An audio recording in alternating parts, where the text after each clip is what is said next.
I'm Lindsay DeMarco. I'm Sadie Nielsen. This is our group project on ancient Greek and religious dance.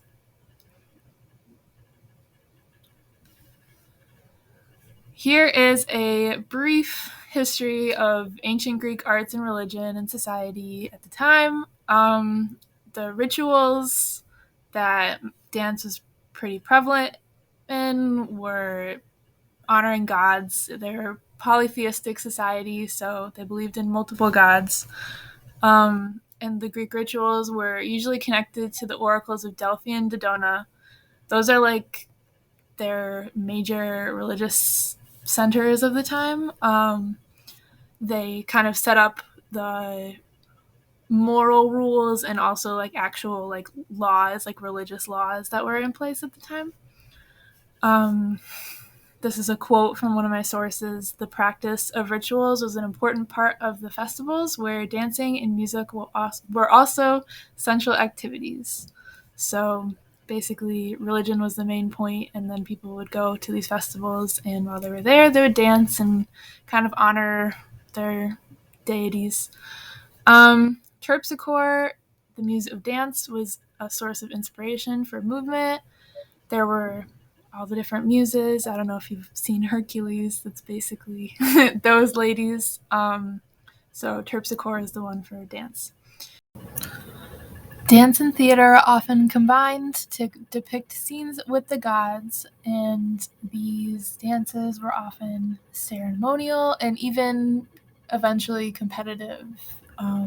Different performers would compete, and if that's not an accurate depiction of ancient Greece, I don't know what is.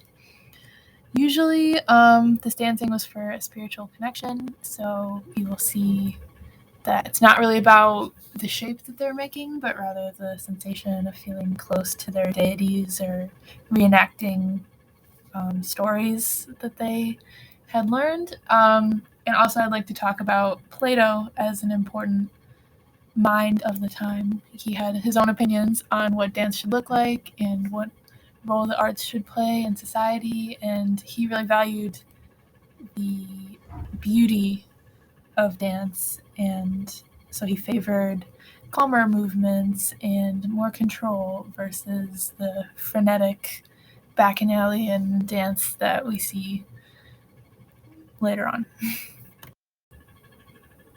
Hi everyone. So we had some technical difficulties with Lindsay's presentation. I promised that she did her work, but the recording stopped every time that she started talking. So I will tell you about what she did research on, and it's not her fault. So basically, the research that Lindsay did was talking about the role that dance had in ancient Greece in daily life. She spoke about how dance is ingrained in everyday society. So dance was a subject in school. They thought it was important for boys and girls to learn how to dance because it embodied beauty and um, famous writers at the time, maybe one of which being philosophers like Plato, talked about how dance was the act of a good citizen. So, and she also said that teachers at the time were known as tutors, and so there were dance tutors. I highly encourage you to go watch the video we found of a sample of what ancient Greek dancing might look like.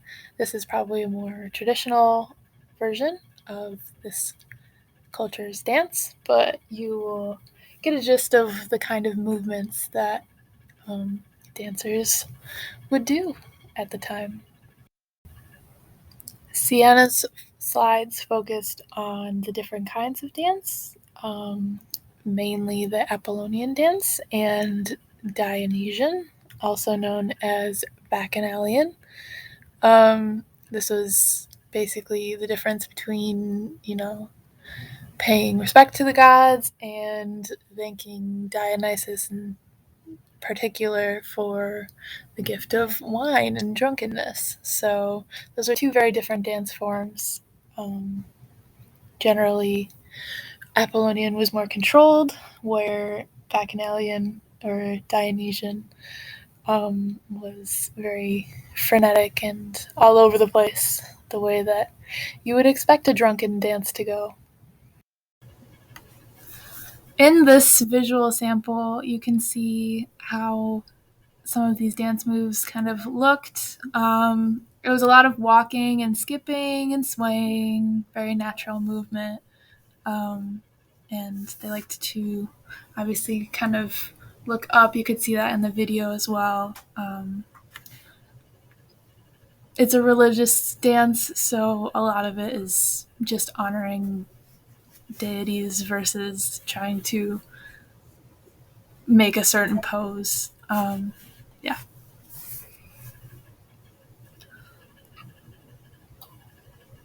Apollonian and Dionysian dance. The Dionysian mysteries were a ritual of ancient Greece and Rome, which sometimes used intoxicants and other trance inducing techniques like dance and music to remove inhibitions and social constraints, liberating the individual to return to a natural state.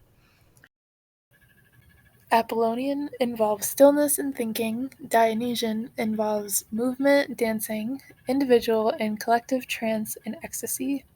The former Apollonian dance was accompanied by guitars called lyres, lutes, and kitaras.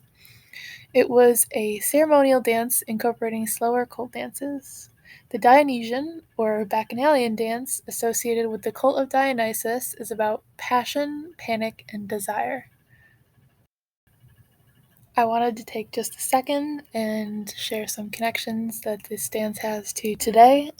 Ancient Greek dance has had an impact on the development of modern dance in the world, as Isadora Duncan, one of the leaders of the modern dance movement, was inspired by ancient Greek spiritualism and architecture.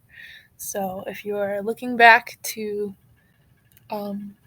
early modern dance figures, she is somebody who used to dance in a toga and bare feet. So, she's somebody who was very much influenced by this. Our group would like to thank you for paying attention and watching our presentation. Please fill out the review form. It's part of the interactive section of our project. Just give us some feedback on what you learned, and thank you so much for watching. Please make sure that you click on those other links.